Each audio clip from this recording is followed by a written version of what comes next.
That night at the Pinecrest County Sheriff's Holiday Toy Drive Gala, the air in the transformed fire station bay felt electric with holiday lights and anticipation. I stood near the counting table in my simple black dress, heart pounding as Marcus Hale, my stepfather, inserted his key into the locked aluminum case alongside the representatives. The crowd of county officials, business leaders, and volunteers leaned in, expecting a triumphant moment of generosity. Instead, as the case opened to reveal neat stacks of cash and a clear folder of documents on top, everything changed in an instant. But to understand how we reached this breaking point, I need to take you back to that Tuesday evening 3 months earlier in our modest kitchen in Pinecrest, a quiet suburb outside Elmwood. The fluorescent light above the sink buzzed faintly, throwing long shadows across the worn Formica counter where financial papers lay scattered. I had stopped by after my shift at Elmwood Financial Services, where at 32 I had risen to senior risk assessment analyst, a role that had taught me the critical importance of scrutinizing every detail in contracts and transactions. Marcus slid the documents toward me without meeting my eyes, his contractor's hands leaving dusty smudges on the edges. "Just need your signature, Elena. It's for working capital on a new county project opportunity. Joint liability. But it'll benefit the family." His voice carried that familiar controlled edge, the one that had echoed through my childhood. I scanned the pages quickly. Personal guarantee. High debt-to-income warnings flashing in my mind from years of training. "No," I said quietly, pushing the papers back. The word hung heavy in the small space. My mother, Lydia, froze at the sink, her shoulders tightening under her faded sweater. Marcus stood to his full 6'3" height, filling the narrow room. "Who do you think kept a roof over your head all these years? Your fancy job and education? I built this life." Mom tried to intervene, her voice soft. "Marcus, please." But he stepped closer, and in a flash that was practiced, never hard enough for visible marks, he shoved my shoulder into the doorframe. Pain shot down my arm as her coffee mug shattered on the linoleum. Ceramic fragments scattered like accusations. "She needs to remember her place," he muttered, looming over me. I straightened, cradling my shoulder. But instead of arguing, I pulled out my phone. While pretending to check emails, I opened the camera app and documented everything: the fresh ache, the unsigned papers, time-stamped photos through the window showing him gesturing wildly as Mom swept up the shards. In the car afterward, I dictated a voice memo. Tuesday, October incident. Refused guarantee. Physical contact. Minor injury. Evidence preserved. 5 years earlier. I might have signed to keep peace, convincing myself it protected Mom. But my job had sharpened my instincts about unacceptable risks. Marcus thought I was still the scared girl from that kitchen. He had no idea the woman I had become. That night, I dove into public records on his latest venture, the Hale Community Initiatives Trust, registered just months prior with ties to county contracts. My shoulder throbbed as I built spreadsheets, cross-referencing permits and transfers. Patterns emerged in the numbers, details he always overlooked in his bluster.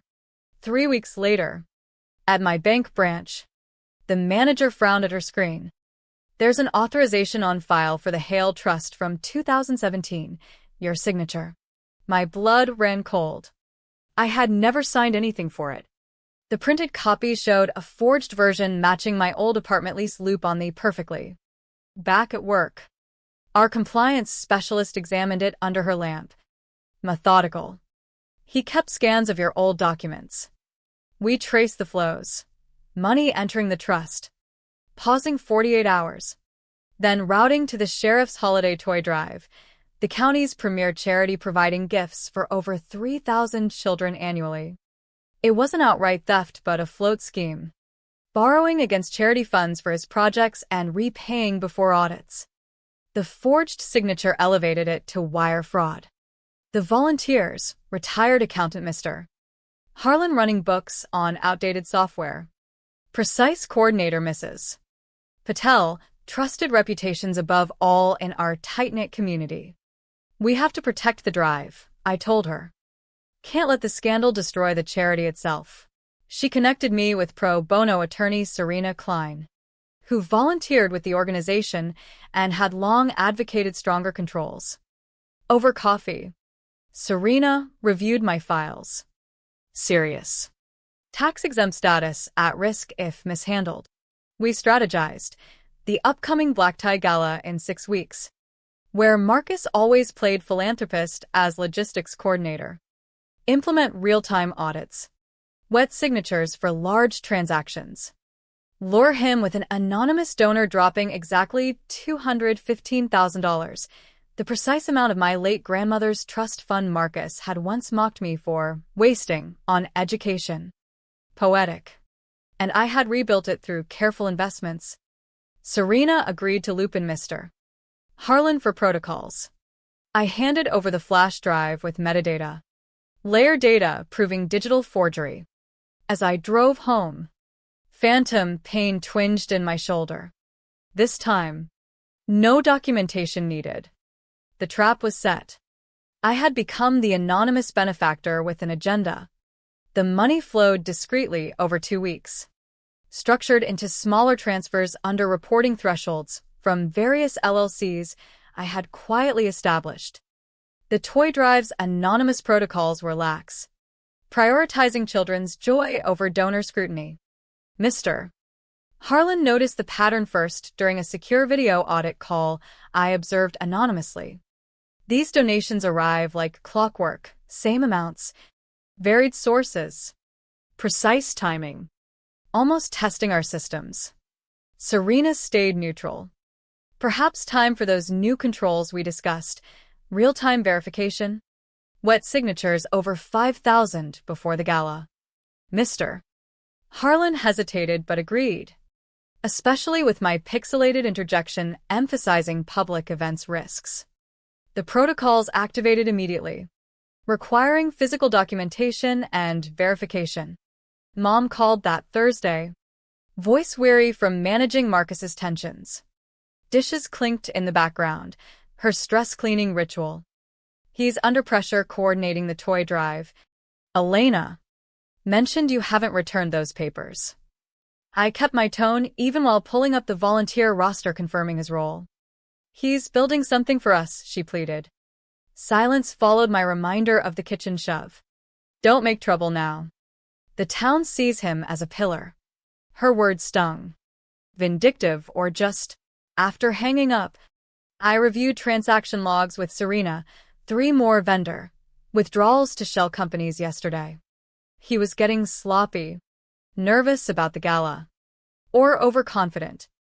Marcus always believed his country club image. The anonymous donor requested special presentation protocols. Dual-key locked box opened only in presence of board members and law enforcement.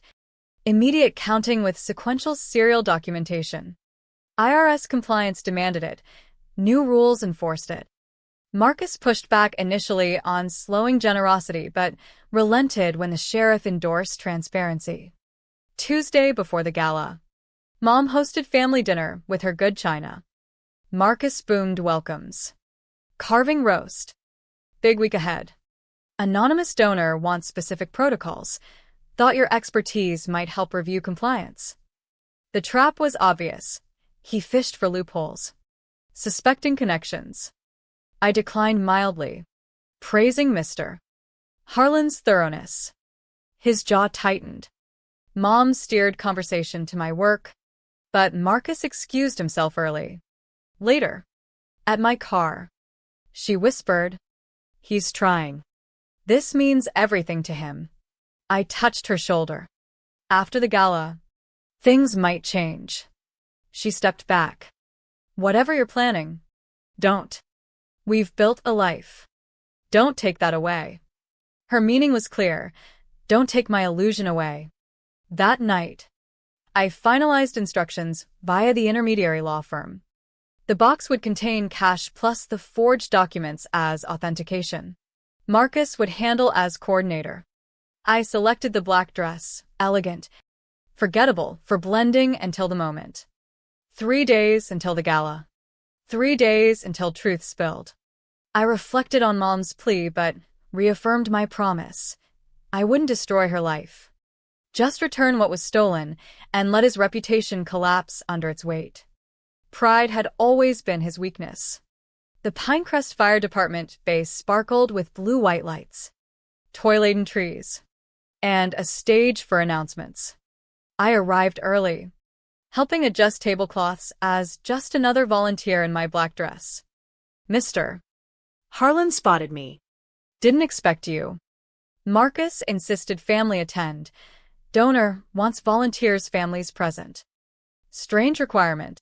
His expression tightened at the dual lock. Immediate count protocols. Never seen anything like it in 40 years. By 7. The elite filled the space. Officials, donors, politicians. Mom arrived on Marcus's arm in the green dress I gifted her, searching until finding me with a tentative smile. Marcus worked the room, laughter booming, slapping backs, the successful businessman and charitable leader who raised another man's daughter. Sheriff Ramirez took the stage. Unprecedented generosity this year. He invited Marcus to share news. Marcus bounded up, crediting networking for the anonymous pledge. The law firm's representative, in severe gray suit, carried the case forward, honored to present $215,000 in cash. Gasps erupted. Marcus's smile widened. Per requirements, verification began at the counting table with Mr. Harlan, 2 board members, and a deputy with body cam. Keys turned simultaneously. The case opened to cash bundles and the document folder atop. Authentication paperwork, the representative explained smoothly. Marcus paled, recognizing the forged bank forms. Mr. Harlan reached for the folder. These show unauthorized transfers. This signature, Elena. That's supposed to be yours? The room turned as I stepped forward into the light. Or rather, it's forged. I never signed those. My voice stayed steady. The anonymous donor discovered these fraudulent transfers during due diligence, ensuring their gift wouldn't suffer the same fate. Mom's cry cut through. Elena, what are you doing? I met her eyes. What I should have years ago. Cameras appeared. Voices rose. Marcus stammered denials. Serena produced more evidence of the float pattern. The crowd's mood shifted hostile at mention of children's funds. Marcus pointed accusingly. Personal vendetta, because I wouldn't enable her. But the documents spoke louder. Marcus's composure cracked. Face flushing. Veins bulging. He slammed the table. Lies. Fabricated, Mr. Harlan's cold voice cut in. This shows a $47,000 transfer last week to your account. Explain? Whispers spread. Partners distanced themselves. Marcus claimed liquidity management, but Serena detailed the classic scheme. Sheriff Ramirez arrived. Funds for children's Christmas? The magic word turned murmurs hostile. Marcus lunged toward me instinctively. I sidestepped as the deputy intervened. Shoving the officer was the fatal error. Entrapment. She set me up. Ramirez commanded calm. But Marcus spun back, eyes mirroring that kitchen rage from October. The serial numbers, I said loudly. Check them. Misdirection worked. Marcus froze. Why? Because I document everything. Unlike you. The label and bezeler landed like blows. He advanced again. The deputy cuffed him. Under arrest for assaulting an officer. Mom pushed through. Wait. But Marcus raged on about ingratitude. I responded calmly. 13 years since you married, Mom. You gave bruises. Fear. Taught me to be small. But also patience. Documentation. That bullies escalate when cornered. The prosecutor stepped up. Charges mounted. Assault, battery, embezzlement, wire fraud, Forgery. Marcus was let out shouting. Mom's wedding ring hit the floor with a ping. "Get him out," she whispered. The crowd parted. Respect evaporated in real time. I signed donation papers boldly, confirming every dollar for the children under new controls. Mr. Harlan thanked me not just for money, but exposing vulnerabilities. Systems now strengthened with audits and term limits. Paramedics checked my jaw as the gala awkwardly resumed. Serena confirmed Mom was pressing charges for financial abuse with her pro bono help. Deputy Patterson texted. Marcus tried claiming I assaulted first. Footage silenced him. In my apartment later, tea in hand and ice on my swollen face. Satisfaction mixed with Mom's devastation ache. News would headline the arrest. Divorce filing. Charity's record donation intact. But the deeper story, a woman who documented silently, turned patience to power, loved her mother enough to shatter illusions harming them both. Mom called.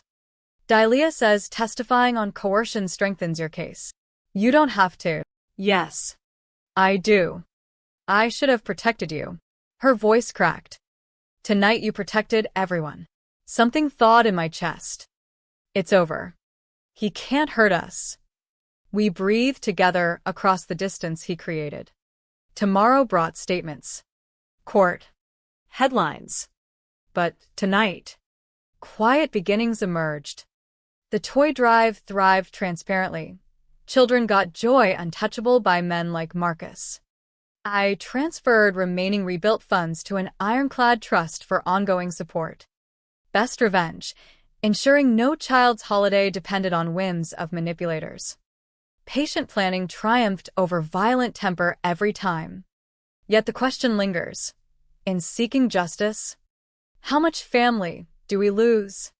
And is the cost always worth the freedom?